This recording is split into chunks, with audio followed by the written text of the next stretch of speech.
not. That is true as far as futures are concerned for people who are going to consume it, but not for the institutional investors that are trying to make the price go up further. They know that the price of oil is going up because of increased demand in the world, and the supply currently is static. So they know the price is going to go up. There's no reason not to have people buy futures to protect their own future.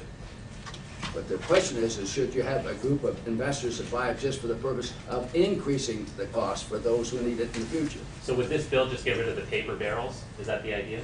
This primarily deals with paper. I'm glad you mentioned that. I think I was talking, the Mike talked to was talking about paper. We're talking about paper in terms of not oil. We're talking about paper and how it affects oil. The other people are talking about oil in terms of futures, and that we're not interfering at all with the concept of anyone buying oil for future delivery and trying to nail down a price which they think will be less than would otherwise be if the market continues to go up. Now that is for a user's protection, and it's a good mechanism. So what would the new regulations do that you're trying to get passed? Would say that if you didn't have an interest in the oil for use in the future, you could not speculate in it. So you would have to be a business that needs to buy oil. That exactly is part of the Feinstein-Stevens bill. Great. So hedge funds would be, they wouldn't be able to buy, or they'd be limited? Hedge funds for those that are supplying oil for future delivery to people who consume it, yes, they'll be all right. Great. Governor, at what point did you decide to back Stevens' plan, and does this mean that you will not have a long-term plan of your own? We do have a long-term plan that is relevant to the state and what we have control over, and I decided to support his plan as soon as I heard about it, because again, he's got great points in here. As you can tell, he's very, very passionate about finding solutions to this energy crisis.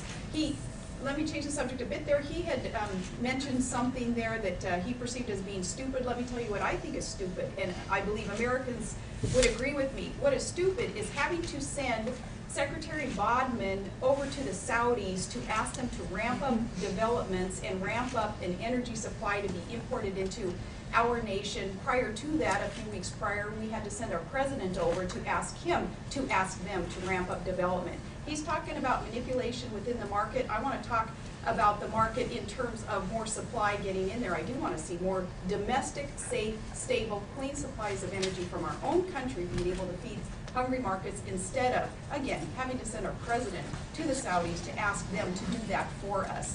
So his concentration, as you can tell, is on the market, manipulation in there, speculators there. I want to concentrate on long, intermediate, short-term plans to get more supply into our market, save domestic supplies. And this is not a new cooperation. When the governor announced her plan a week or 10 days ago, I came out at a meeting and said that she's right.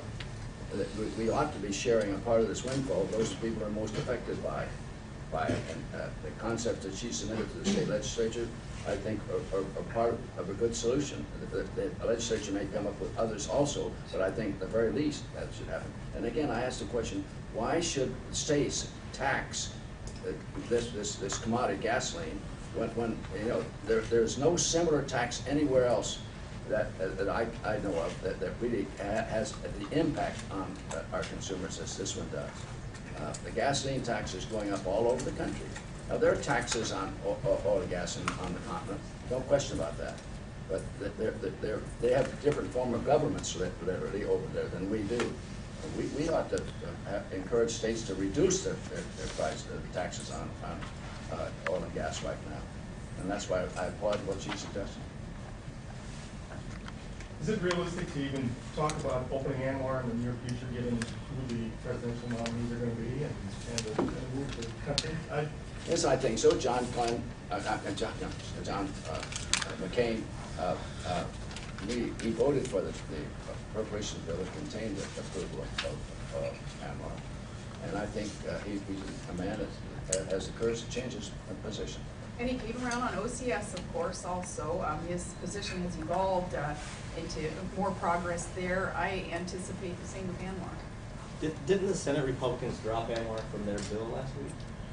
No, they left it out so we can offer the Alaska Amendment. That is part of the arrangement we've got, and that's part of what I'm talking about here is part of the Alaska Amendment we intend to offer to the Republican package next week.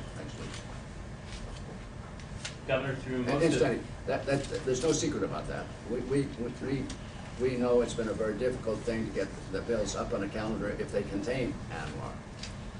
The Democrats will oppose taking up a bill that contains ANWR. If it doesn't contain ANWR, they will not oppose it. They will then oppose our amendment, that's for sure.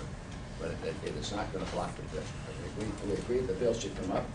We will offer our amendment to that bill. And offering to, or looking to put the money towards alternative energy, is that this idea there to kind of to win over, That's an win over argument. those critics? That's an argument. What? Like, are you doing that to kind of sweeten the, you know, the attraction of opening ANWR, saying, well, okay, you know, we'll open ANWR, but we'll put the money towards. I think we're trying to dedicate an increased cash flow to the federal government to the most pressing need we know. And if that takes the critics off our back, fine. I don't really think we're going to take the critics off our back.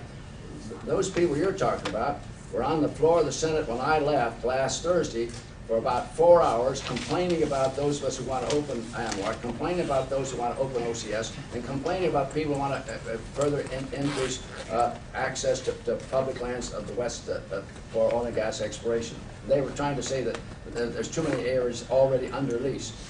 Inside, one of the things we're looking at is the process of the problem of government regulation.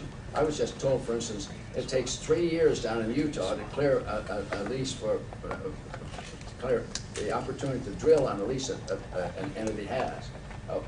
These regulations that come out of the various departments of the federal government delay production. There's lots of lands that are under lease that we don't know whether they contain oil or gas because they've been delayed for 5, 10 years because of regulations and litigation. You take those two out of the oil picture, and we might find a lot more oil. I guess I was a little confused about that when you talked about the litigation part. What you're proposing is to limit litigation, you know, that would be challenges to the anti-regulation stuff, or that would be challenges to Anything that would energy delay access to federal lands for oil and gas development, I think the time frame for either the administrative or judicial review should be limited. What is the status of the Appalachian shales? You talked about that in your speech to the legislature. And of course, a lot of that is private land, but it's going to face environmental impact statements and so on. You talked about gas recovery from the Appalachian shales. Yeah, that one is the one that's still being reviewed, as I understand it, and it is supposedly, I forget the name of that one, but it's the largest one we know of on the East Coast of potential for gas development. And it is being pursued rather vigorously, but it's facing the same kind of delay that we're talking about now. We haven't heard much about it since we first saw the indication that they had confirmed a find there of substantial amount of gas. These proposals you're talking about, in a way, they have a life of their own. I mean, politics may or may not change in November, but the issue goes on. I mean, the foundations of whatever is laid. I think politics are going to change in November against the polls that exist right now because of this issue, because of energy. I think the American public is finally waking up to who's delayed it, who's fought it now for 25 years. We've been fighting for domestic production for 25 years, and we've been opposed since Carter's day.